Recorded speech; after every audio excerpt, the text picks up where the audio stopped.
happy Monday. I hope you had a really good weekend, and I hope you were ready to go for court today, because if you were looking at the South Carolina proceedings, again, I think you need a drink, and it's only Monday. And if you weren't watching what happened in the Murdaugh trial in South Carolina today, do I have news for you? I kind of bet the farm, proverbially speaking, that Murdaugh was going to get a new trial, because why wouldn't you get a new trial? If one of the jurors literally said in open court, that lady over there that works for you, that clerk of the court, yeah, she influenced my decision to vote guilty. To me, that's a no-brainer. It's just me. Yeah. And there was other stuff, too. I want to know what's going on in that courthouse, because all the crap that led to this hearing today about the potential for Murdaugh getting a new trial based on Becky Hill and her bozo behavior as a court clerk, it kind of happened again today. Stuff, and that's a euphemism for rhymes with it, went on in that courthouse again today.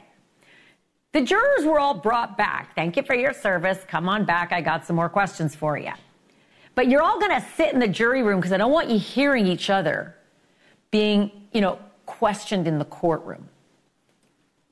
Did anybody ask them if they had their cell phones on them? Did anybody ask them if they had a live stream of the courtroom proceedings? No! Because that courthouse is absolutely bonkers. I'm just going to lay it on the line. I smell an appeal on what happened today. We've got a reporter on it, all sorts of behind-the-scenes stuff. You just won't believe it. And then also, we are still on this Kansas City Chiefs story, because this mystery is weird. Weirder and weirder. And we keep getting nuggets. Tonight, yet another nugget. This time, how one of the bodies was found. Does it make a difference? Does it give us clues? Does it change anything? And what about the homeowner, Jordan Willis? What about his mental health? He says he is floored, devastated, destroyed, depressed. He had to move. Everything has changed for him. He says he's the target of every kind of speculation you can imagine online. And we don't even have the toxicology back. I got some stuff to tell you about tonight, though. How that body was found. Is it another piece of the puzzle? That's coming up. And then, do you remember, you do, I know you do. If you're watching this show, you're a true crime fan. I know it. Unless you're too young, and you might be, but do you remember the Slender Man case? 2 12-year-old girls stabbing their friend to death. She didn't die, thank God. These little girls stabbed their friend 19 times because they loved this fictional monster named Slender Man on the internet. That girl survived, and she pointed to them. And they've been pretty much behind bars. I'll explain. They've been pretty much behind bars ever since. So do they still believe in this guy? Do they still want to appease this guy? Are they still murderous people? Because they were 12 back then, and it was 10 years ago. Guess what? They want out. How do you feel about that? How does her victim feel about that? Their kids here, they ain't kids no more, and neither is the victim. All that, straight ahead. But you know what? If we didn't know it already, tonight we have ironclad proof. It is basically impossible to get a new trial in South Carolina, no matter what goes on in your murder case. Alex Murdaugh went into a special 2-day hearing with really, honestly, what looked like a textbook case of jury tampering. His lawyers accused the court clerk, Becky Hill, of telling the jury in this murder case, quote, not to be fooled by Murdaugh's testimony and to, quote, watch him closely. That's the clerk. So Natch, the judge, decided to ask each of those jurors one by one if, in fact, they were influenced by this lady. And one by one, they all said no, except for juror Z. And that juror kind of stunned the court today when she said, yes, actually, yes, I was influenced to vote guilty to murder by the things that lady said. The things that Becky Hill said did influence me to vote yes to murder, guilty. And here's the actual quote. She made it seem like he was already guilty. She, Becky Hill, made it seem like he was already guilty. Okay, then there were also the allegations that Hill and one of the jurors discussed the case in private. That juror was interviewed on Friday. Oh, we talked about something else. We didn't talk about the case. And Becky Hill got up on the stand today. No, we didn't talk about the case. We talked about what? What'd you talk about? Cooking? Recipes? Knitting? Crochet?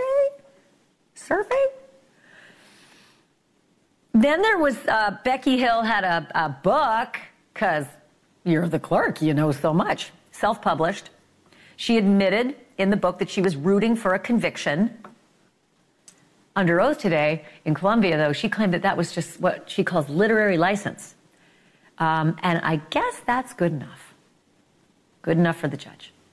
It's not just any judge either. This is the former Chief Justice of the South Carolina Supreme Court. That is the judge that was tapped for this one assignment. She had one job. This judge had one job today. One. And she said murder conviction stands. No do-overs. Here's how she put it.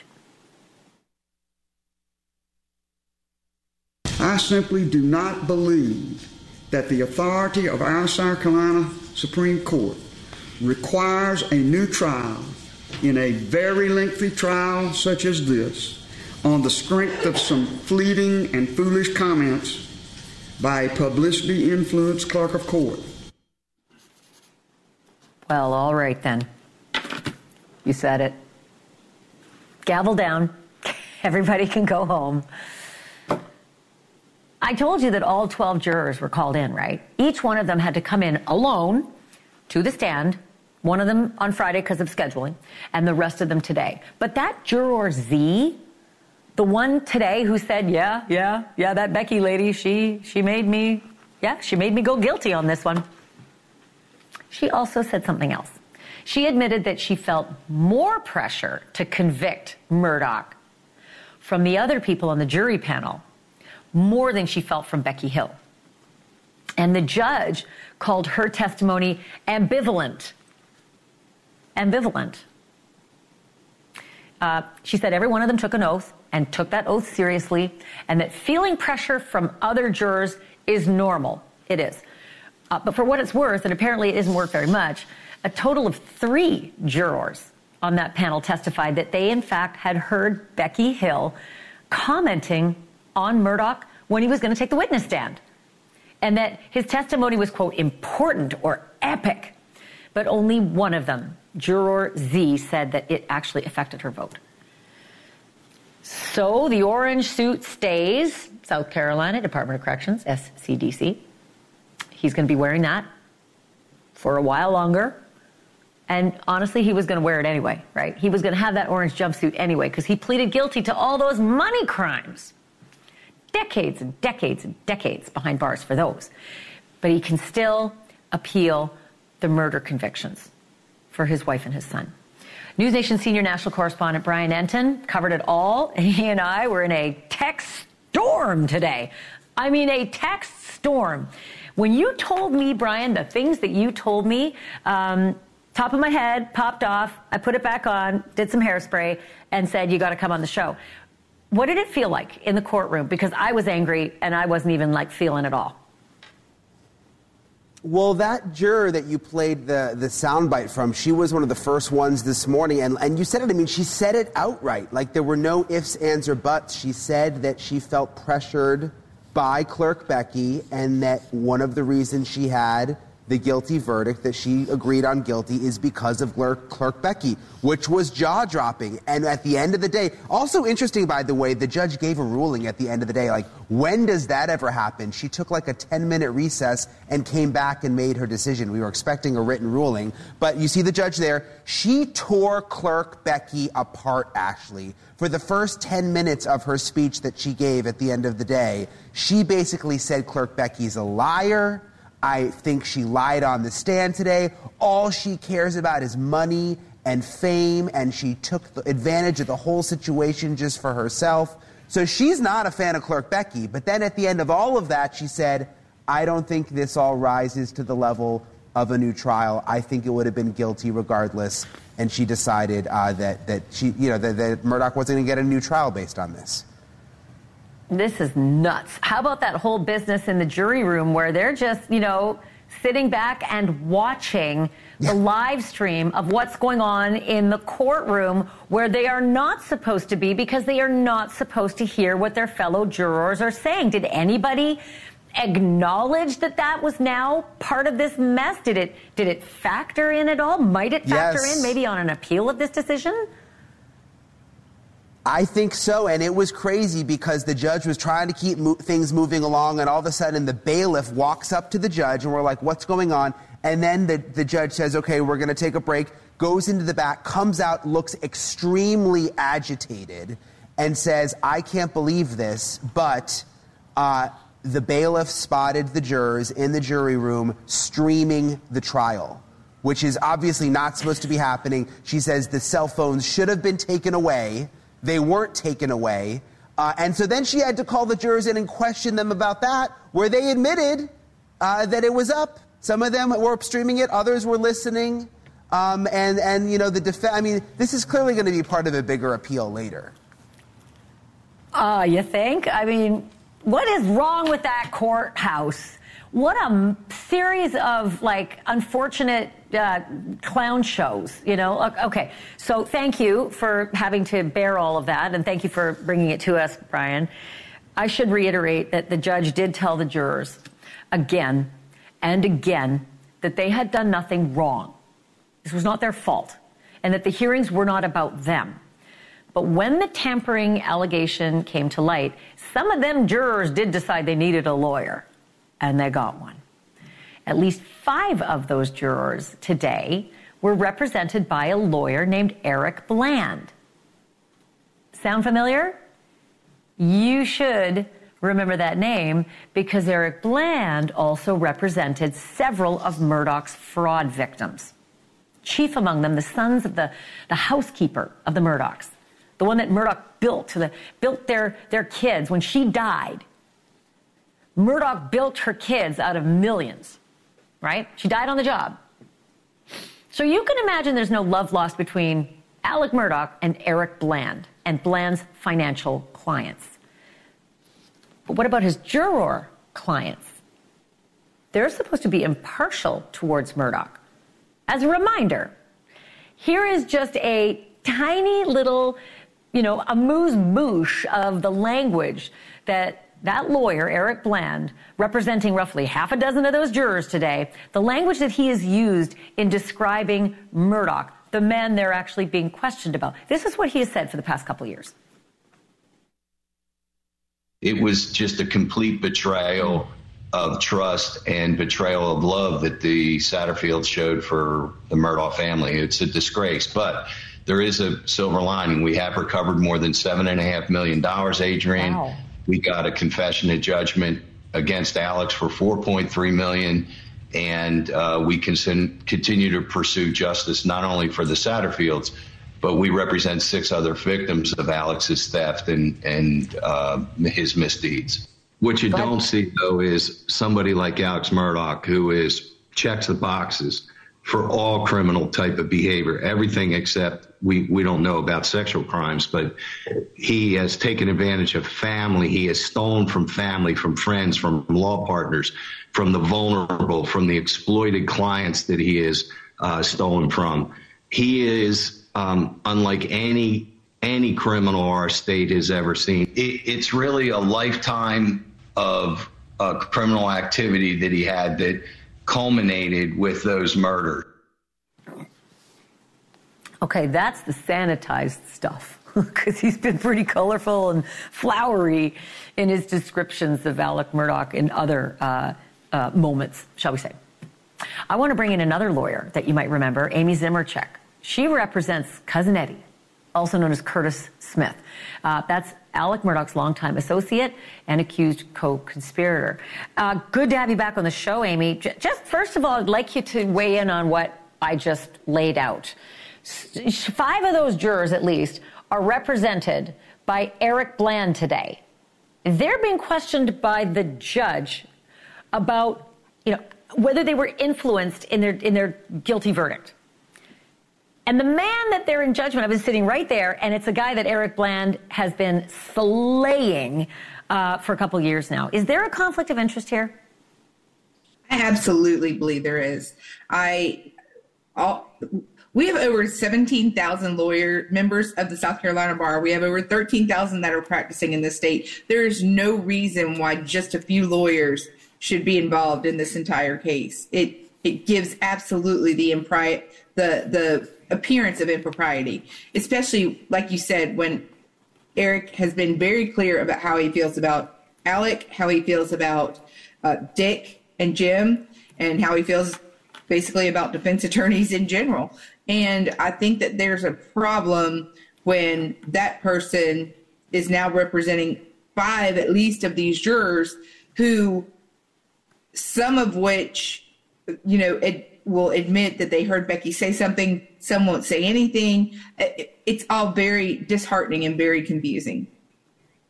He also on Friday told our producers, my jurors are going to say this, likely going to say this, which I thought, huh? I mean, for anybody who doesn't know this or who hasn't sat on a jury before, when you're a juror, the court staff are kind of the gods, right? They're your guides, they're your boss, and the judge is kind of your rabbi. And so you believe them, you trust them. And that all ended. They lost their leaders, they lost their allies in the courthouse when the court case ended. So the only kind of legal guide they've had since then is their lawyer, Eric Bland. I just thought it was very weird and I'm glad you said it, because, I have all sorts of stuff to say. Can I ask you to weigh in on the ruling today? My jaw, I've been spatula, up off the floor all day. What do you think? It's disappointing, not only for the state of South Carolina. I think it's disappointing for every jury. Just the fact alone that there was this allegation, and then for the judge to say that she did not believe the clerk, period. And then to have one juror. Well, how many does it take? Would 2 have been the change? Would 3? If she said, instead of, yes, it changed. It absolutely, if she screamed or cried, would that have made a difference? Our jury system says 12 people. 12 people did not agree on this case. It should absolutely be retried for the sanctity of, and it has nothing to do with guilt or innocence or my client even. This is for the sanctity of the system.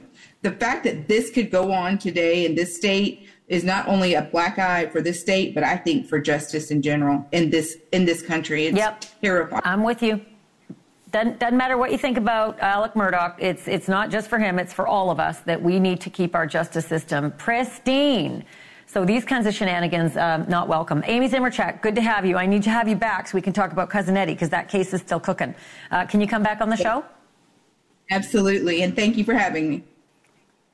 Always good to have you. I now want to bring in Susan Constantine. Susan is a trial strategy expert and a jury consultant, so she's perfect to answer this question. I'm just going to read out the list. So we have a juror who said, yes, I was influenced by that clerk to vote guilty. Number 1. Number 2, we have jurors who watched the proceedings from the jury room on their phones when they weren't supposed to. That's just today. Number 3, we have almost a half dozen jurors represented by the lawyer who has had it in for Alex Murdaugh for the last 2 years financially and has been saying so on television and everywhere else. Number 4, we have a clerk who had a colleague who said that she lied on the stand. Basically, inconsistent testimony. And yet, no new trial. Your thoughts, because you've been around the block on this jury business. What do you think? I was just as shocked as you were, Ashleigh, because I was sitting there on the couch watching the trial unfold, and I'm going, he is going to get a new trial. How could this be dismissed, especially if there was a juror that says point blank that I was influenced by someone that was representing the court. So I knew that someone was lying. I didn't know right then. I had to go back and I had to analyze both sides. Was Becky Smith lying? Was Jersey lying? Who was it? So we put it to the test, got my team on it immediately. We did voice trust analysis. Jerry Crotty, one of our master examiners, we evaluated. Sure enough, Becky Hill was lying and Jersey was telling the truth. So, this is, I've never seen this happen before. This blew my mind, Ashleigh. Yep. I'm with you. I only have a minute, but I have to ask you this because it gets confusing when you get a double murder verdict like this, and there are many tracks of potential appeal. Is this now a new track? Can they appeal this to go down the road of getting a new trial this way, but continue with other tracks of their appellate plans for what happened during the trial? I think so, too. But I think even more importantly is that what precedents are we setting from going from here forward with other trials? Because I look at that, like what you were talking about, too, Ashleigh. What's happening right now is really, it's like, how are we going to protect the sanctity of our court, our judicial system the way it is? Are we now starting to make a shift? Are we going to be looking at things a little bit differently and then making rules as we go along? To me, it's frightening. Yeah, kangaroo court. I mean, it looks ridiculous. And if I were a South Carolinian, I'd be offended by what happened today. And if I were in the Low Country, I'd be embarrassed and offended by all of this. And if I were those jurors, I'd not want to do any interviews. That's for sure. Susan Constantine, thank you. Always good to have you. Come back. Thanks, Ashleigh. Love her wisdom. She knows a ton. Coming up, as the weeks go by without a single lead or breakthrough in those mysterious Kansas City football Chiefs' deaths, the pressure is really building on the man they all had in common. And that is the man who hosted the final get-together. And the man who now says he is devastated and depressed over being the target of speculation. All of this as one of the victim's brothers says he now knows the position of one of those frozen victims. I'll describe that next.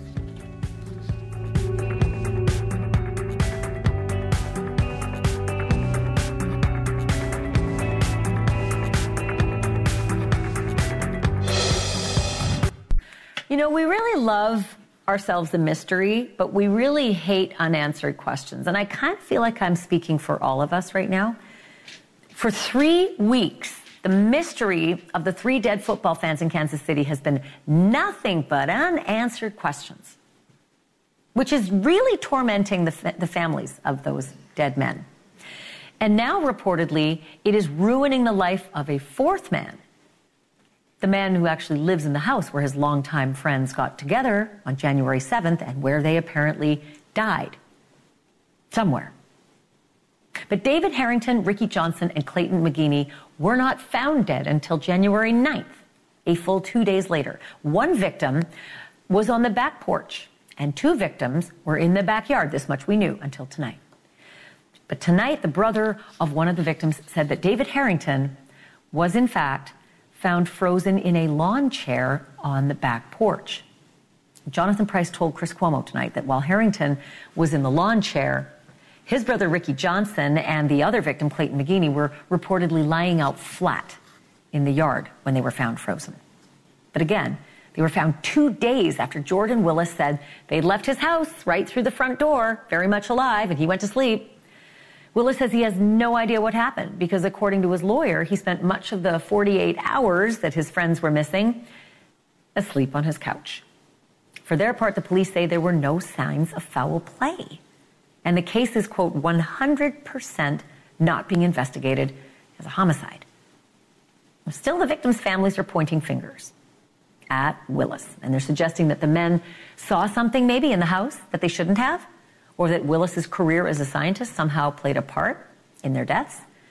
Willis is said to be devastated that he did not get to attend the funerals of his friends and is, quote, very depressed at all of this speculation.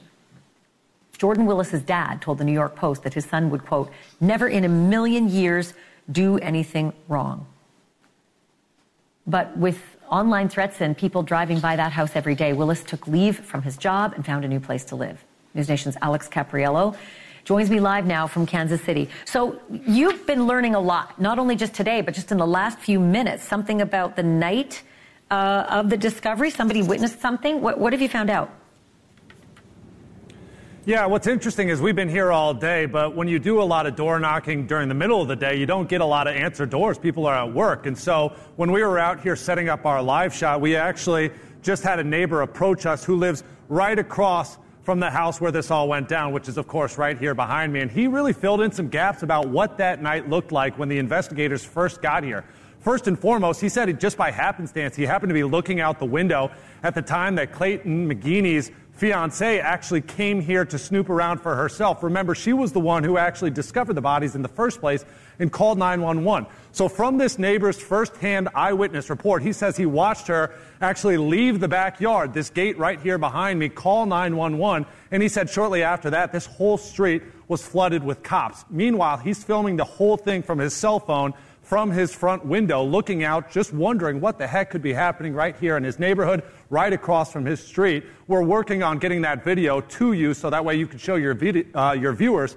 But let me just describe it. He tells me that actually that person at the center of all this speculation, Jordan Willis, was actually handcuffed and detained right here against this brick wall of the house while police were asking questions. He said he filmed as actual investigators were searching through this entire house using flashlights to actually comb through each and every room, trying to find any other clues or evidence.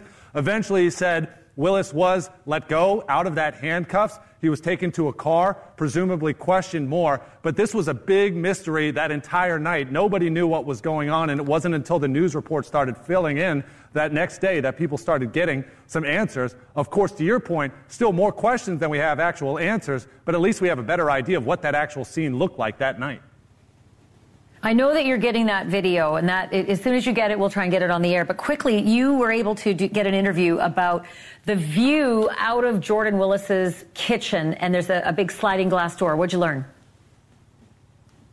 Yeah, exactly. I think a lot of people here are a little skeptical about the story that we're hearing, in specific, Jordan Willis's story, the fact that he slept through 48 hours without actually having any sort of inclination that his friends were dead outside. And so most people that I'm here in the neighborhood that I'm speaking to tell me that they just don't know Jordan. He seems to be a bit of a hermit. He doesn't come out. He doesn't really talk to neighbors. He has 2 dogs, we know, but he doesn't really do much dog walking. And so a lot of people are a little weirded out by this whole story. Here's what one neighbor told me.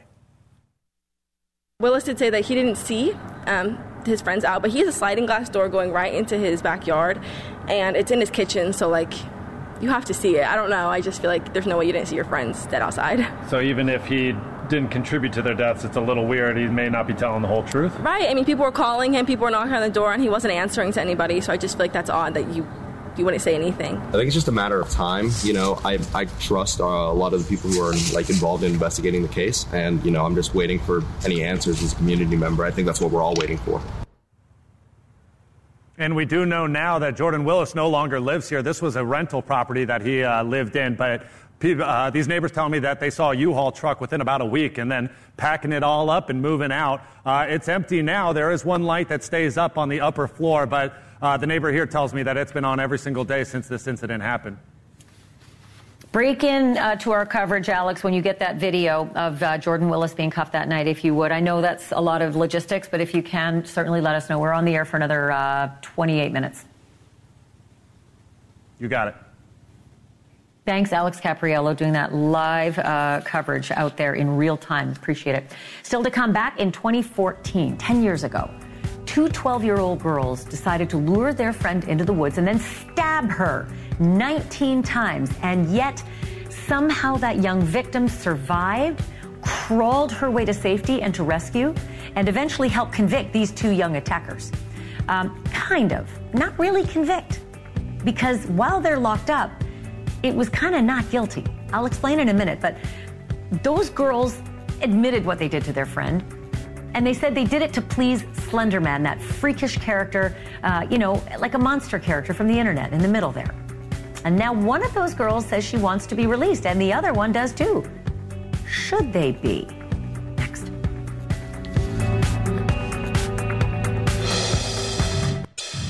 We just went out to break talking about Alex Capriello covering the story in Kansas City of Jordan Willis's house, what was found in the backyard of his house, 3 frozen dead friends. And I just want you to see a shot that I have up right now of a neighbor with a KC hat on. We are actually just getting ready to go live to that neighbor because Alex is talking to him. He's just come over to Alex's live shot position. And he's got some intelligence on what happened that night. So as we wire him up for sound, I just wanted you to see that they're talking. Alex and the neighbor are talking right now in front of Jordan Willis's house. I'm going to do another story while they get ready to go live, and then I'm going to bring you those 2 live so that they can talk on the air. I'm sure that he's got a lot of intelligence that none of us has been able to gather because we don't live there. So in the meantime, I want to tell you about the Slender Man story. If you know about Slender Man, you know it's an internet meme, found its way into horror stories and video games, and then the world of true crime with a real victim, and now there is another real twist. A Wisconsin woman named Morgan Geyser has asked a court to let her leave a psychiatric hospital. This after some of the worst behavior known to mankind a decade ago by her hands.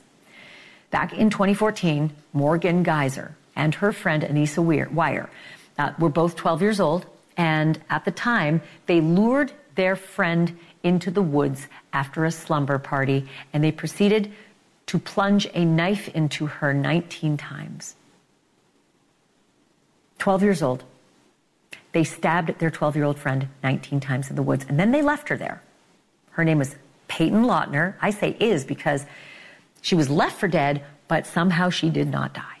Somehow that little sweetheart, 12 years old, stabbed 19 times, was able to crawl out of the woods and make it to a bike path where a passerby found her and saved her. And that in itself is horrifying and remarkable. But the reason that the girls gave for stabbing Peyton was unfathomable. They said they did it to curry favor with Slender Man, that character. They believed that if they killed for Slender Man, he wouldn't kill their families. Both girls were found not guilty by reason of mental disease. Again, they were 12. Weir was sentenced to 25 years in a psychiatric facility. Geyser got 40. But now Geyser says she is no longer a danger to herself or others, and she wants to be released. And a hearing is now being scheduled for April 10th and 11th. I want to bring in Caitlin Becker. She's a longtime friend of the show, but as of today, she's a NewsNation national correspondent, and I'm so thrilled you're on staff. This is the best. So, Caitlin, all congratulations aside, this is a very upsetting story. She says she's not a danger. I don't understand this. She says she's not. Morgan Geyser says she's not a danger. How are we supposed to know? Well, really, it's going to come down to the word of 3 different medical professionals. See, Morgan Geyser was diagnosed with early onset schizophrenia very early on in this legal process. And so she's been in this facility ever since then. She's been evaluated by 3 separate medical experts multiple times. So these 3 have been ordered once again by a judge to evaluate her again. They have to turn that report over to the judge at the end of March. And then based on what they say and their assessment of her, the judge will determine whether or not she is in fact still a danger and is capable of being out in the world again. And the 3 medical professionals, one is sort of on behalf of her, one's on behalf of the prosecution, and one is more of an impartial medical professional. And so the 3 of them will come together and deliver reports. And by that point, the judge will be able to make an assessment. All that's great. Just real quickly, I've got 20 seconds left. What has Peyton Lautner said about this, the victim, the girl who survived being stabbed by her little 12-year-old friends 19 times? Has she weighed in on this? Does she get to weigh in? I would assume yes. I'm sure she gets to weigh in, but she really hasn't spoken out about this release. However, she is trying to move on with her life and from this tragedy. She's a sophomore in college, and she is lucky to have her life. A surgeon of hers said that if one of the knife wounds had been the breadth of a human hair to one side, it would have been fatal. God, Lord. And she's a sophomore in college. That much time has passed, and thank God you're right, thank God she's alive. Caitlin Becker, thank you. It's great to have you on staff. I look forward to many more of these moments together.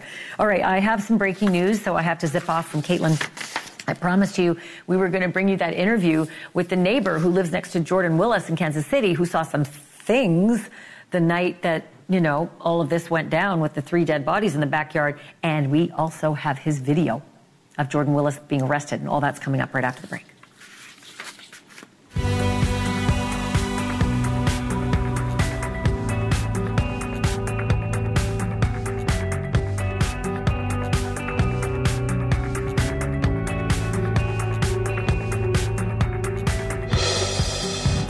At the center of a bizarre mystery where 3 men were found dead and frozen in his backyard. He doesn't live at that house anymore. He's moved away because of all of the attention he's getting and the speculation. Alex, you've been able to meet up with a neighbor of Jordan Willis. I just want to hand it over to you so the two of you can talk about what you've been discussing during the break.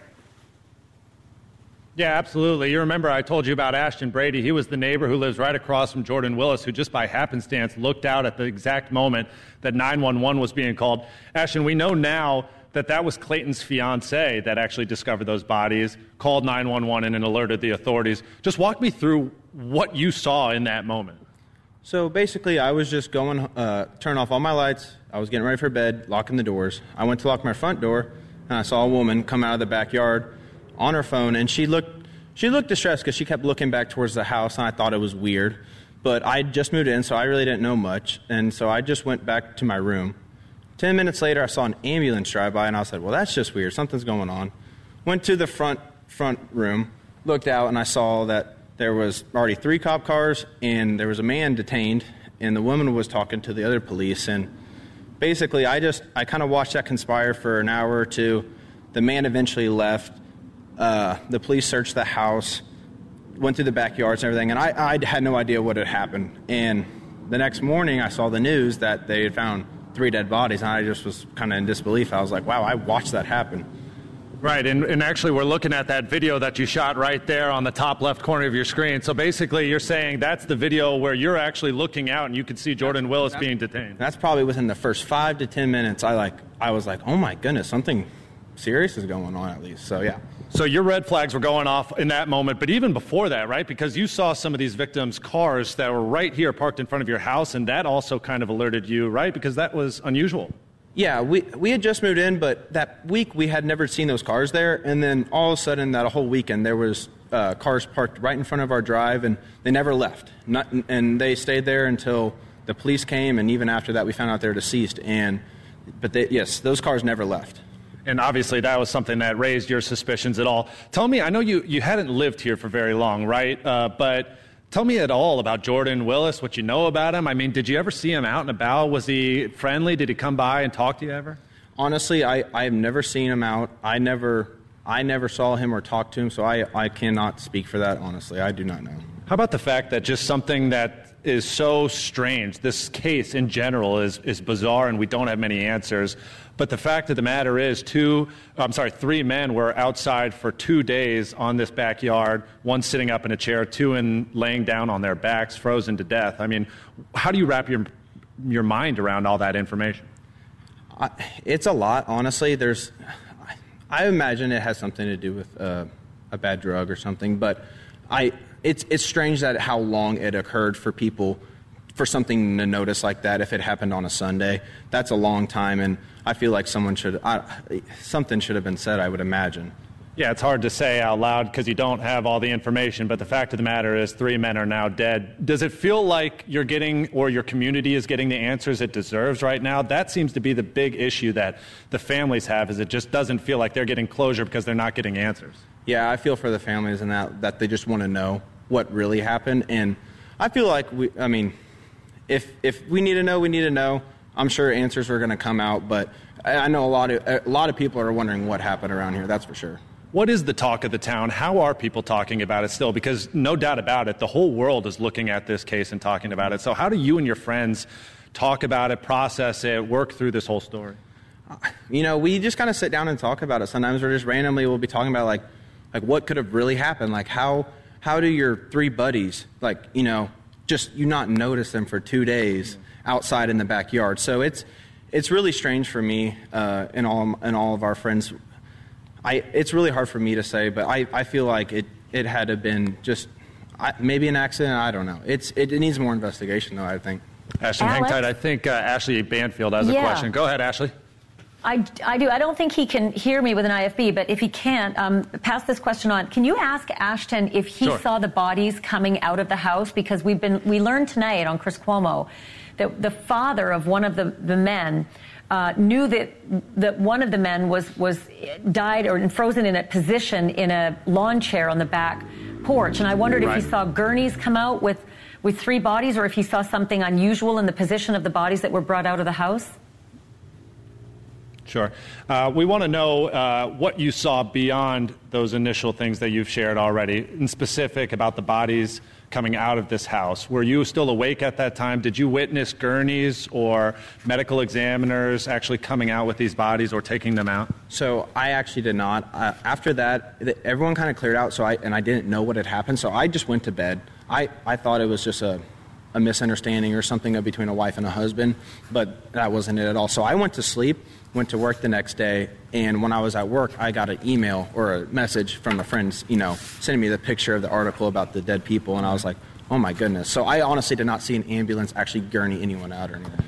What do you remember about the conditions during those days here in Kansas City? Obviously, these bodies were found frozen. Do you remember it being cold, freezing? Obviously, you saw this woman talking on her cell phone at night, 10 o'clock at night in the winter weather, and so that raised your alarms. But what do you remember just about the temperatures or the weather around that time?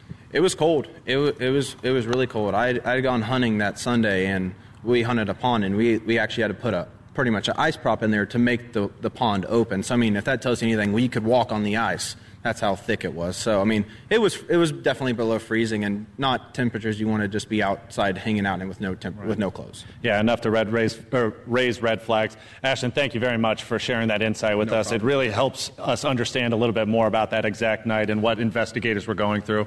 Ashleigh, we'll send it on back to you. Unbelievable reporting. Fantastic work. Thank you, Alex Capriello, and thank you to Ashton Brady. We are flat out of time, but stay tuned. Cuomo's next.